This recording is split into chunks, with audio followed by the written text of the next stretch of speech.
Hey everybody, welcome back to the channel. I recently changed it to Sarah's Mind because it is my mind again. And sorry, I have a cat that's pushing on my arm. He's kind of balding. Anyway, so welcome back to the channel where I talk about my recovery from the eating disorder anorexia nervosa and a little bit of complications with bulimia.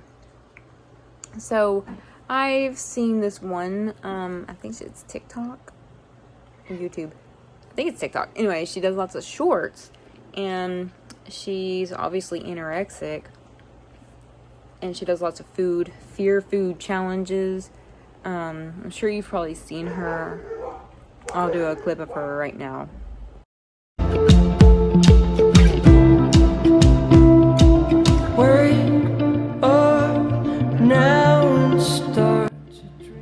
See, I've tried curry and I am definitely not a fan, so I wouldn't even have that as part of my fear food trial things. All I need, and I want you by my side. Like, literally, that portion right there is really big. I would not be able to bite or eat like 2 bites of that and not feel like miserable. Oh, tonight. Okay, so yeah, I changed rooms and outfits. But you see what I mean? Here's my problem with this.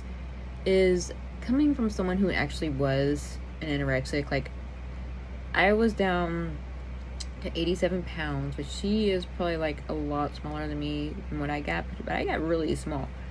But when I started refeeding or trying to eat more, I could not eat. I mean, I would eat probably half a sandwich and I'd be put out for a while. First of all, your body's not used to it.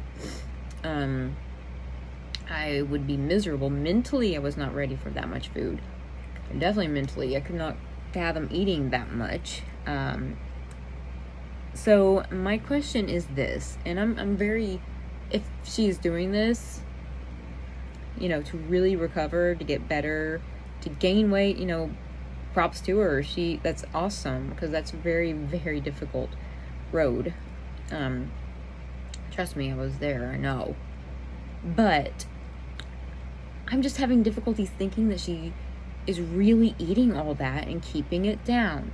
If she really is eating all that, that's fabulous. But for some reason, I keep thinking that she's getting rid of it. And I'm not trying to sound mean or anything. I'm thinking that maybe she's not eating all of it, just filming herself sort of eating it, because we never see her eat like the whole thing and swallow and whatever. So one or two things, I don't think she's eating all of it, or I don't think she's keeping it down, like I said earlier. I hate to think that way, I really do, because I wish her the best, but I've seen a lot of these videos of hers, these little shorts, and she's eating like a lot of stuff, and she doesn't look any different. And that's like, I'm watching her eat some of these things, I'm like, oh my gosh, I would be in misery. I would be in, I can just imagine. To this day, I still don't like being full. Like, full. Yeah. And plus, I don't think eating fear foods is honestly a very good way to recover when you're that bad. Fear foods are that. They're fear. They, I know to get over your fear, you have to face them. Yeah, sure. But not to that point. Okay, a bite of a donut would almost be more realistic than eating a whole thing. That's where I had to start. Believe it or not, my first fear of food kind of thing was actually a